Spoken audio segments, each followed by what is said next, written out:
أستغفر الله ربي وأتوب إليه أستغفر الله ربي وأتوب إليه أستغفر الله ربي وأتوب إليه أعوذ بالله السميع العليم من الشيطان اللعين الرجيم بسم الله الرحمن الرحيم الحمد لله الذي لا يبلغ مدحته القائلون ولا يحصي نعماءه العادون ولا يؤدي حقه المجتهدون الذي لا يدركه بعد الهمم ولا يناله غوص الفتن جلت عظمته والصلاة والسلام والتحية والإكرام على البشير النذير السراج المنير الطهر الطاهر الدر الفاخر العلم الظاهر المنصور المؤيد الرسول المسدد سيدنا ونبينا بالقاسم محمد وعلى آله الطيبين الطاهرين المعصومين المظلومين الذين أذهب الله عنهم الرجس وطهرهم تطهيرا سيما على بقية الله في العالمين وخاتم أئمة المعصومين الكهف الحسين وغياث المستر المستكين ملجأ الهاربين وعصمة المعتصمين أرواحنا وأرواح العالمين لتراب مقدمه فداء عجل الله تعالى فرجه الشريف واللعنة الدائمة الباقية على أعدائهم وقتلتهم وغاصب حقوقهم والشاكين فيهم والمنحرفين عنهم أجمعين عزیزان گرامی السلام علیکم ورحمۃ اللہ وبرکاتہ۔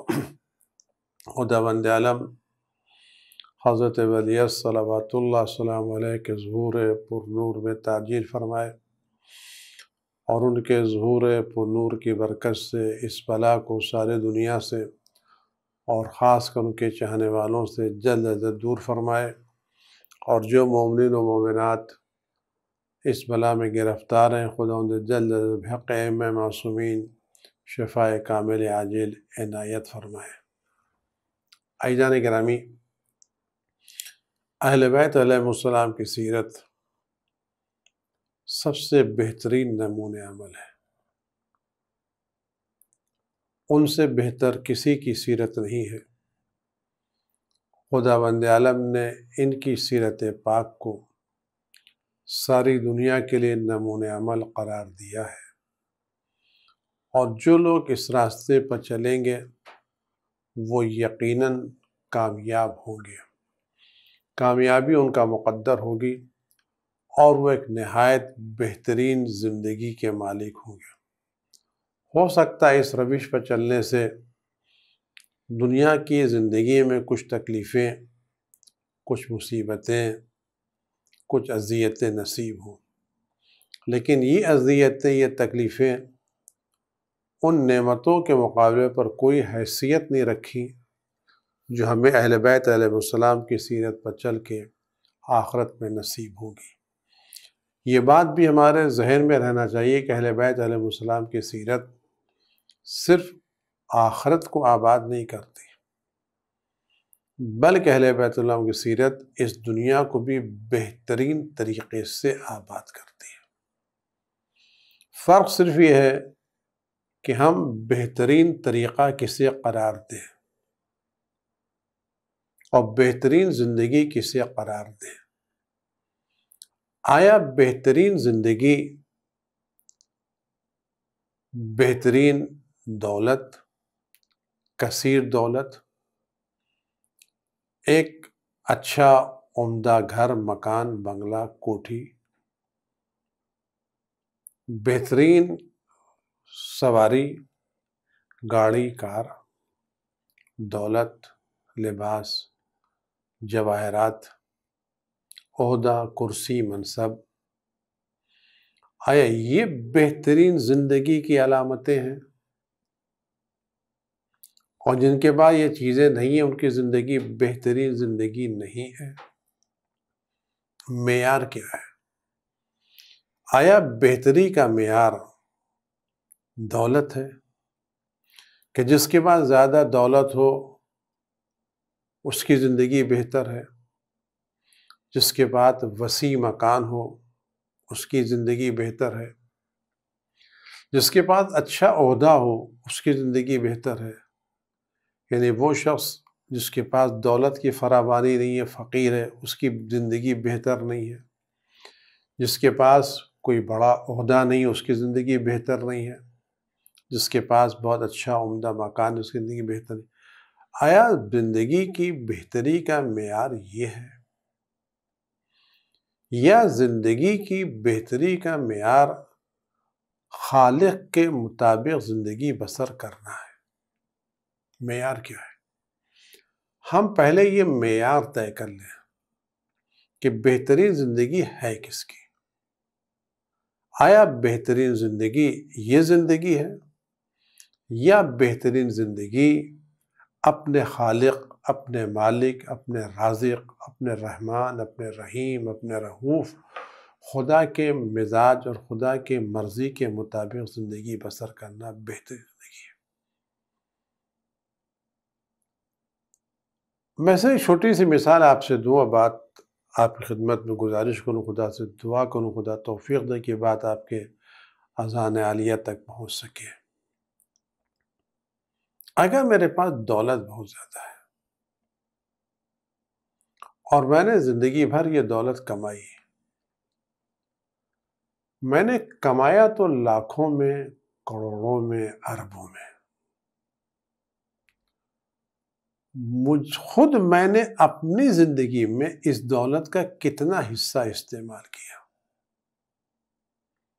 اپنے وجود پر؟ میں نے مکان تو بنایا 100 کمروں کا، محل بنایا، لیکن میں خود تو ایک ہی کمرے میں رہا۔ سارا محل میرا تھا لیکن میرے استعمال میں تو ایک ہی کمرہ رہا، باقی کمرے دوسروں کے استعمال میں رہے۔ میں نے دولت تو بہت کمائی، انبار لگایا، لیکن میں اپنی دولت کا 5% پیسہ بھی اپنی شخصی زندگی پر خرچ نہیں کر سکا۔ جو میں نے اپنی شخصی زندگی پر خرچ کیا، کھانے میں، پینے میں، سفر میں، دعوتوں میں، وہ میری دولت کا 5واں حصہ تھا، یہ اس سے کم یا اس سے زیادہ۔ اسی طرح اور مثالیں لے لیجئے۔ لیکن جب میں حساب کی منزل میں پیش کیا جاؤں گا تو مجھ سے پھر 100 کمروں کا حساب لیا جائے گا کہ تم نے یہ کمرے کیوں بنوائے، کہاں سے بنوائے، کس لیے بنوائے، اور اس کمروں میں کیا کیا ہوا۔ اگر ان سارے محل کے کمروں میں وہ سارے کام ہوئے جو خدا کی مرضی کے مطابق تھے تو یقیناً میرا مسئلہ آسان ہے۔ لیکن اگر سوال دوسرا ہوا تو رہا تو میں ایک کمرے میں اور حساب مجھے دینا پڑ رہا ہے 100 کمروں کا۔ میں نے دولت کمائی تو بہت زیادہ، اپنی زندگی پر صرف کی 5%، تو میں اپنی کمائی ہوئی دولت سے صرف 5% استفادہ کر سکا، حساب کتاب تو مجھے 100% کا دینا ہے، اور ایک ایک پائی کا حساب دینا ہے، کیونکہ روایت میں ایک انسان میدان قیامت اس وقت تک قدم آگے نہیں بڑھا سکتا جب تک وہ یہ نہ بتائے کہ اس نے دولت حاصل کہاں کی اور دولت خرچ کہاں کی۔ اب آپ غور کریں، اگر یہ دولت کا 5واں حصہ ہم نے اپنی ذات پر باقی ہم چھوڑ کے چلے گئے، انویسٹمنٹ کر کے چلے گئے، اور صحیح کام میں یہ پیسے استعمال نہیں ہوئے، تو اس وقت یہ کروڑ روپے ہمارے نعمت بنیں گے یا عذاب بنیں گے؟ لیکن ہمیں تو حساب 100 کا دینا ہے نا، کہ ہم یہ 100 لائے کہاں اور ہم نے یہ 100 خرچ کہاں کیے۔ ہم نے تو اپنی زندگی پہ خالی 5% خرچ کیا، تو اس وقت یہ دولت کی فراوانی ہمارے نعمت بنے گی، ہماری بہترین زندگی کا نمونہ قرار پائے گی، یہ ہمارے لیے مشکل ترین چیز ثابت ہوگی۔ یہی صورتحال اقتدار کی ہے۔ ہم نے ادھر سے ادھر سے کسی اعتبار سے اچھا عہدہ حاصل کر لیا، اور جب تک ہم سروس میں تھے ہم نے اس عہدے سے فائدہ اٹھایا،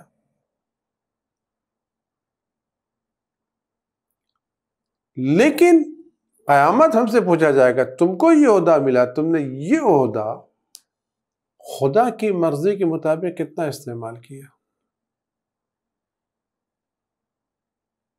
تمہاری دولت کا مسئلہ کیا ہوگا؟ یہ منصب کا مسئلہ کیا ہوگا؟ آپ غور کریں، معیار کیا ہے؟ اگر ہم نے خود اسلام فقیری کی زندگی کی دعوت نہیں دیتا، اہل بیت فقیری کی زندگی کی دعوت نہیں دیتا، اگر اہل بیت فقیری کی زندگی کی دعوت دیتے تو ان کی مسلسل دعاؤں میں رزقاً واسعاً واسع رزق حلالاً طیباً کی بات نہ آتی۔ کتنی دعائیں ہیں، خاص کر وہ دعائیں جو امام معصومین علیہ السلام کی زیارتوں کے بعد وارد ہوئی ہیں، ان دعاؤں میں آپ کا اکثر پروردگار مجھے رزق واسع عطا کا، وسیع رزق کی بات کی، تنگی رزق کی بات نہیں کی ہے، رزقاً واسعاً۔ اور جو رزق واسع ہے تو رزق واسع پھر اہل بیت کے اعتبار سے، تو اسلام رزق واسع کے خلاف نہیں ہے، اسلام عہدے و منصب کے خلاف بھی نہیں ہے کہ آپ کو کسی اعلیٰ عہدے منصب نے، کوئی جناب یوسف کا اجلنی علی خزائن الارض، مجھے زمین کے خزانوں کا ذمہ دار قرار دے، اجلنی علی خزائن، مجھے زمین کے ذمہ دار، خزانوں کا ذمہ دار، تو حصول عہدہ بھی قرآن کے خلاف نہیں۔ جناب یوسف نبی ہیں، معصوم ہیں، انہوں خود کا اجلنی علی خزائن، مجھے زمین کے خزانوں پر ذمہ دار قرار دے، یعنی مجھے فائنانس منسٹر بنا دے، تو عہدہ کر دے۔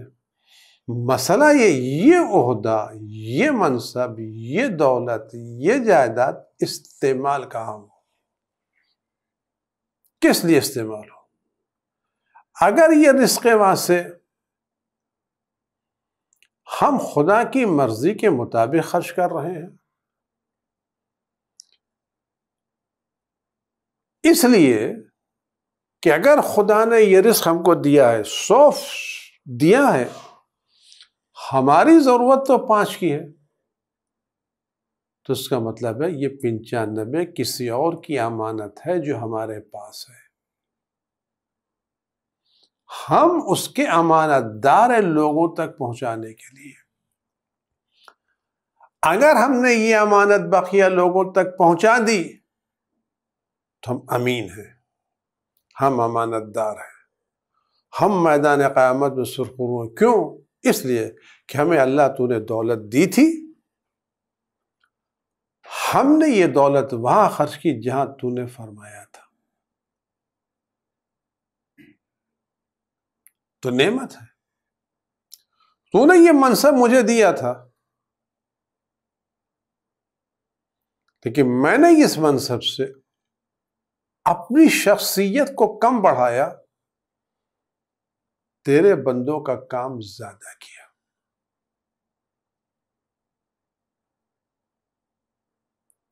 روایتوں میں ہے اگر خدا بند عالم تم کو کسی عہدے کسی منصب تک پہنچا دے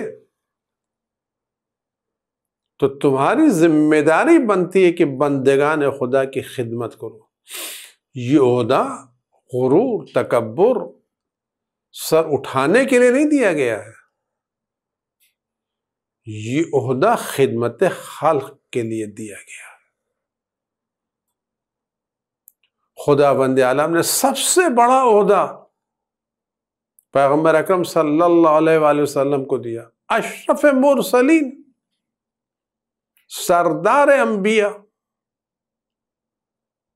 کل کائنات کے مالک. سب سے بڑا عہدہ نبوت و رسالت و ہدایت و امامت کا رسول خدا صلی اللہ علیہ وسلم کو دیا نہیں دیا. اتنا بڑا عہدہ دینے میں کیا کہا؟ وَخْفِضْ جَنَاحَكَ لِلْمُؤْمِنِينَ. پیغمبر ہم نے آپ کو اتنا بڑا عہدہ دیا ہے تو آپ اپنے شانوں کو مومنین جھکا دیں. یعنی عہدے کے بعد خدا بند عالم نے پیغمبر کو تکبر کا حکم نہیں دیا، انکساری کا حکم دیا.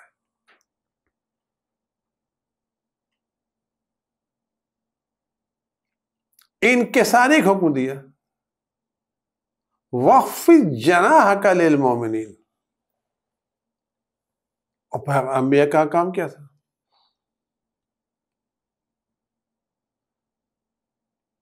اہل بیت کا کام کیا تھا؟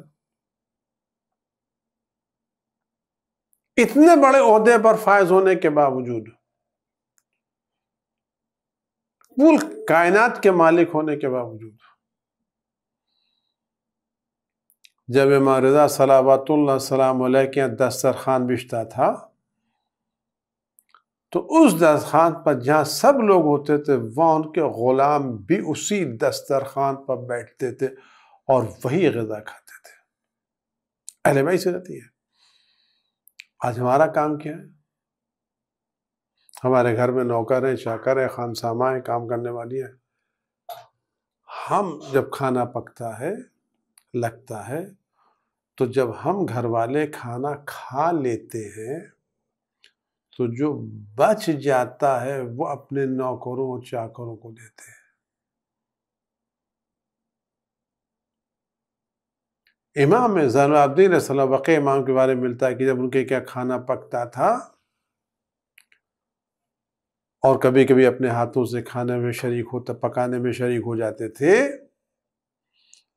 تو جو دیگ یا پتیلی تیار ہوتی تھی تو وہ سب سے پہلے جو اس کھانے کا جو پکوان تھا، جو سالن تھا، جو بھی پکتا تھا، اس کا جو سب سے اچھا حصہ ہوتا تھا وہ پہلے فقیروں میں دوسروں میں تقسیم کرتے تھے، پھر بعد میں کھاتے تھے. ہمارا کیا جو بچ جاتا ہے وہ نوکروں کو کھلاتے ہیں. امام اپنے کھانے میں نوکروں کو شریک کرتے تھے. تو یہ عہدہ زندگی کا معیار کیا ہے؟ روایتوں میں کہ اگر تم کسی عہدے پر فائز ہو اور تمہارے سامنے کوئی کام آ جائے اور تمہارا کوئی برادر مومن لے کر کام آئے تو تمہاری ذمہ داری ہے اس کا کام کر لینا. اور اگر یہ کام نہیں کیا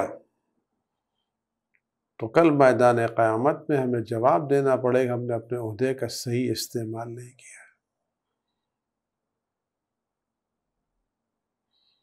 ہم نے اپنے عہدے کا صحیح مصرف نہیں کیا ہے. تو چاہے دولت ہو،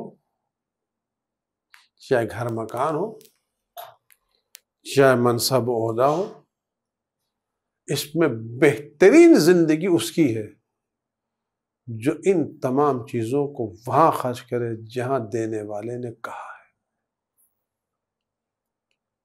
ایسا نہ ہو یہ ساری چیزیں ہمارے لیے آزمائش کا سبب بن جائے. اور ان چیزوں میں زندگی، نعمتیں، صرف دولت، عہدہ، منصب، گھر مکان، صرف یہ چیزیں نہیں ہیں. ہمارے پاس کوئی فکر ہے قوم کی اصلاح کی،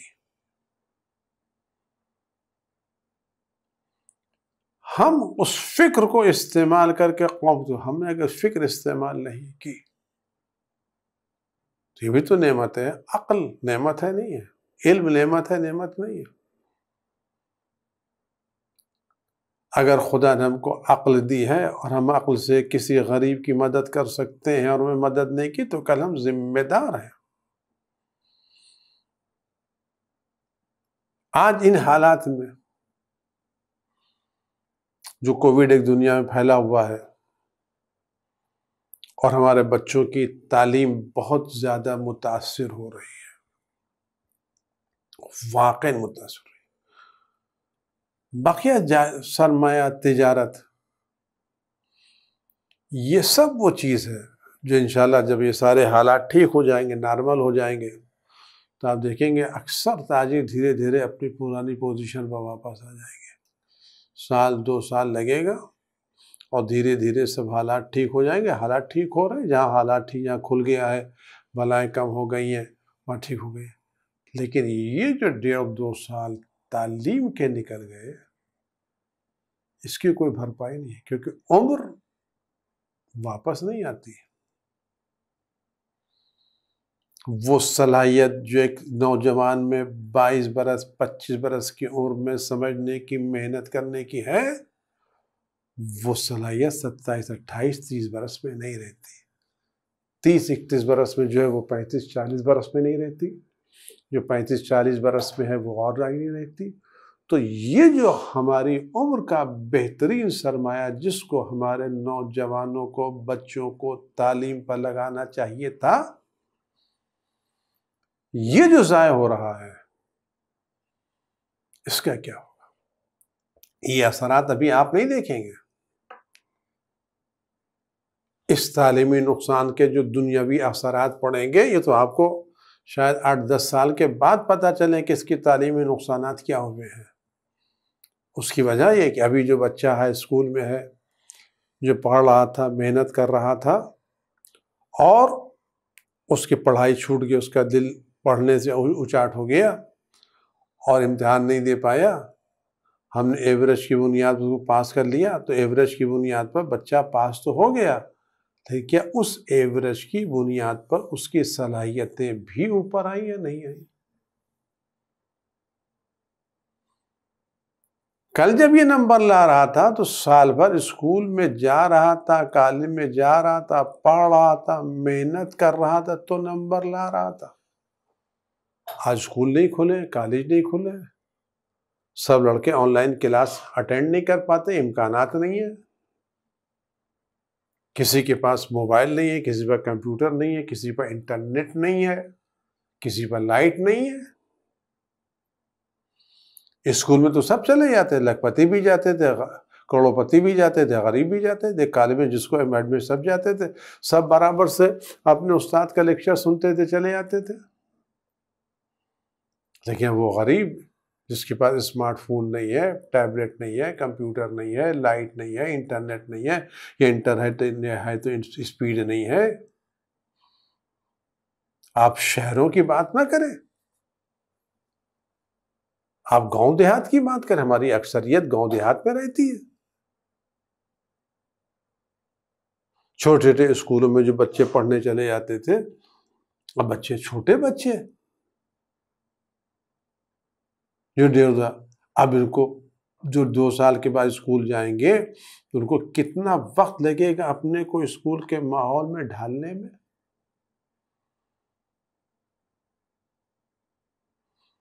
تو اب یہ جو 10 سال میں عمر کر رہا تھا، تو یہ جو کمزور ہو گیا، تو یہ کمزوری کہاں تک جائے گی؟ دھیرے دھیرے دھیرے دھیرے دھیرے دھیرے جب یہ لڑکا 10 سال کے بعد کسی منصب پر فائز ہوگا، تو یہ کمزوری اس وقت وہاں نظر آئے گی، ابھی نہیں.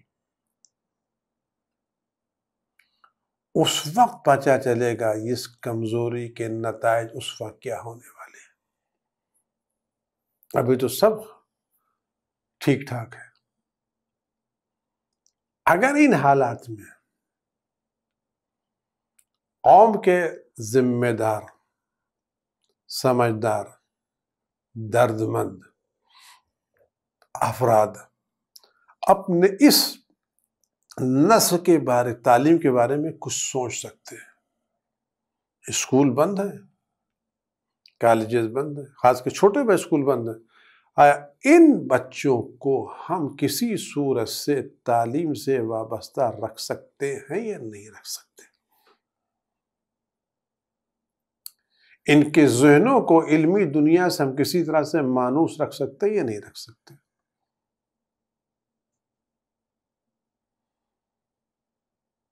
حالات کا رونا الگ ہے، لیکن ان حالات سے صحیح استفادہ کرنا ایک الگ مسئلہ ہے۔ حضرت امام زین العابدین علیہ السلام کا دور بہت ہی حساس دور ہے، بہت ہی حساس دور ہے۔ یعنی وہ جو صورت ہے واقعہ کسی امام کیا نہیں ہے۔ واقع کربلا رونما ہو چکا ہے، بنو امیہ کے مظالم ہر طرح عام ہو چکے ہیں، خانہ کعبہ کو جلایا جا چکا ہے، مدینہ منورہ میں حملہ کیا جا چکا ہے۔ ایک عجیب کیفیت ہے ایسے ماحول کی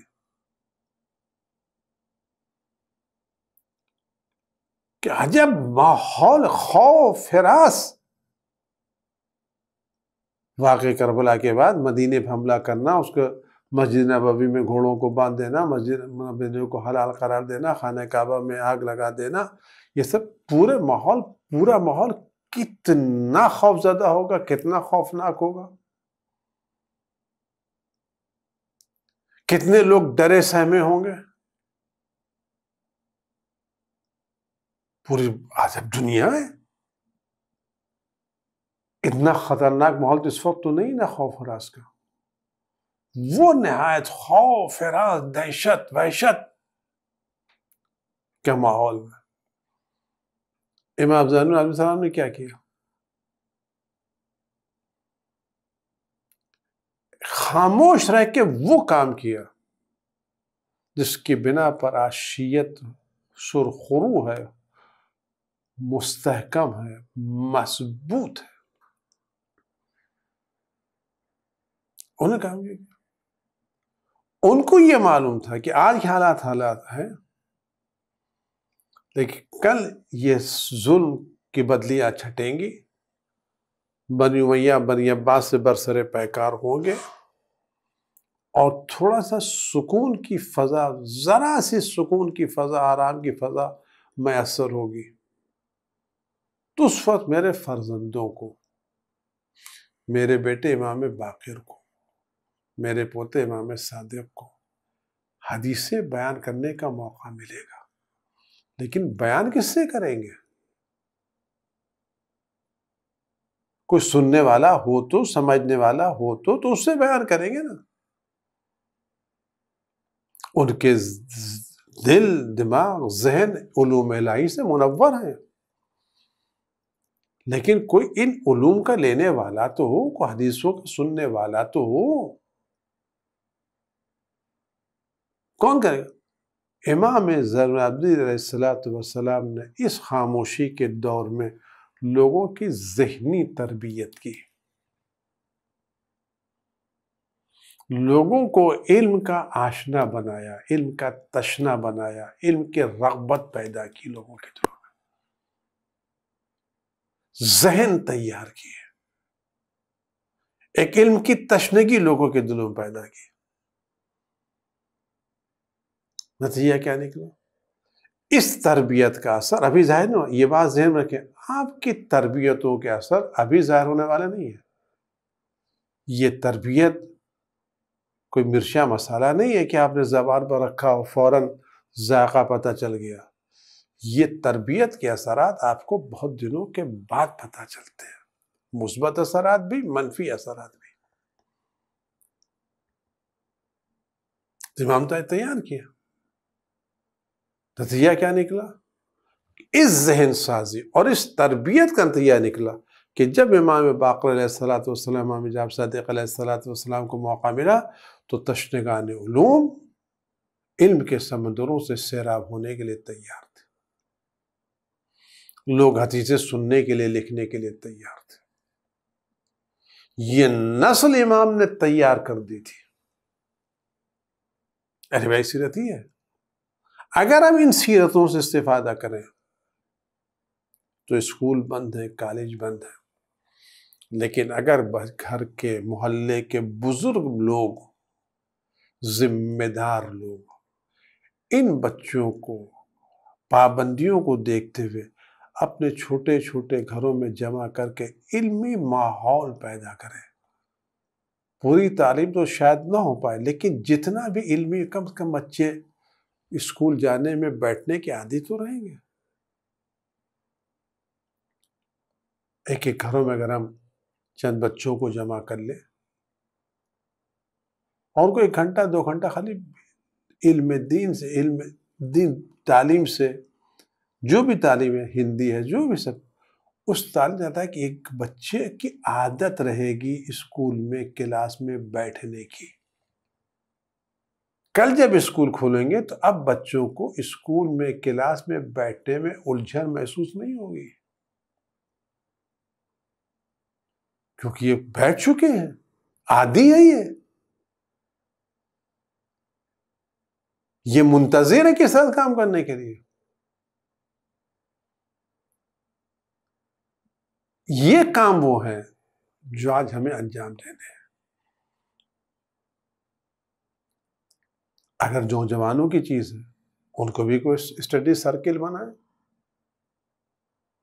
ان کو بھی سوشل ڈسٹینسنگ کے ساتھ 5 آدمی جمع ہو سکتے ہیں تو 5 جوانوں کے جہاں جمع کریں سوشل ڈسٹینسنگ کے ساتھ، ان سے کہے تم یہیں بیٹھ کر کے اپنا کام کرو، تو اپنی کتاب پڑھو، جو سبجیکٹ ہے وہ پڑھو، جو مطالعہ وہ پڑھو، جو پچھلا پڑھ چکے اس کو یاد کرو، جو ہے اس کو مطالعہ کرو، کم از کم ایک ذہن علمی دنیا سے آشنا تو رہے گا۔ کل بالکل خالی ذہن تو نہیں جائیں گے، 1.5 سال کی محنت کے بعد جائیں گے تو بالکل ذہن خالی تو نہیں رہے گا۔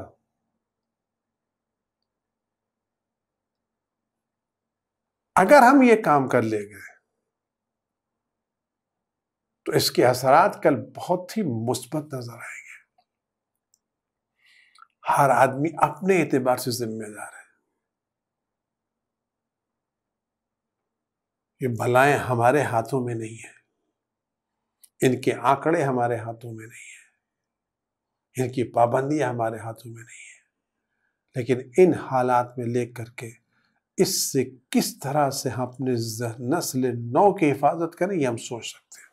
اور آپ یقین جانیے، اگر کوئی بھی شخص خلوص نیت سے بندگان خدا کی بہتری کے لیے سوچے گا تو خدا بند عالم اس کی ضرور ہدایت کرے گا، ضرور اس کو راستہ دکھائے گا۔ ممکن نہیں کوئی خدا بند عالم کی مخلوق کی بہتری کے لیے فکر کرے اور یہ فکر خدائی فکر ہو، ریاکاری، سوشل میڈیا، واٹس ایپ کے مطلب نہ ہو، واقعی ایک اپنی ذمہ داری کو محسوس کرتے ہوئے خدا کے تعلق سے اور ان بندگان خدا کے تعلق سے اگر اپنی ذمہ داری کو محسوس کرتے ہوئے کوئی قدم اٹھائے تو آپ یقین جانیے تائید الہی اس کو حاصل ہوگی، یقین جانیے امام وقت کی مدد اس کو حاصل ہوگی۔ آپ مت گھبرائیں، ہمت کریں، خدا سے، رسول سے، امام سے مدد مانگے اور بہترین زندگی یہی گزارے۔ بہترین ہم اپنی زندگی سے کتنا دوسروں کے لیے فائدہ مند ہو سکتے ہیں۔ بہترین زندگی نہیں کہ ہم دوسروں سے کتنا فائدہ اٹھا سکتے ہیں، یہ نہیں، فکر کو بدل دیں۔ یہ مت سوچئے ہم دوسروں سے کتنا فائدہ اٹھا سکتے ہیں، یہ سوچئے ہم دوسروں کو کتنا فائدہ پہنچا سکتے ہیں۔ تجارت کیا ہے؟ تاجر وہ نہیں ہے جو اپنے انبار میں، ویئر ہاؤس میں سامان جمع کر لے۔ کامیاب تاجر وہ ہے جو اپنے جمع شدہ مال کو پبلک میں بیچ ڈالے، لوگوں تک پہنچا دے۔ لوگوں سے فائدہ اٹھانا خود کو ذمہ دار قرار دینا ہے، لوگوں کو فائدہ پہنچانا، اپنے سرمایہ کو بہترین جگہ پر لگانا، استفادہ کرنا ہے، فائدہ اٹھانا، احسان مند ہونا ہے، اور دوسروں کو فائدہ پہنچانا اپنی زندگی کا کامیاب کام ہے۔ میں باتیں کروں، ہم یہ نہ سوچیں کس سے ہم کس کو کتنا فائدہ پہنچا سکتے ہیں، جتنا ہم فائدہ پہنچائیں گے اتنا ہی ہمارا فائدہ ہوگا، ہمارے اثرات ہوں گے، ہماری ترقی ہوگی۔ لہذا میں اس بات تمام کر رہا ہوں، ہم اس دور غیبت میں یہ نہ سوچیں کہ امام کو جس سے ہمیں کیا ملتا ہے، ہم یہ سوچیں اس دور غیبت میں ہم امام وقت کی کیا خدمت کر سکتے ہیں۔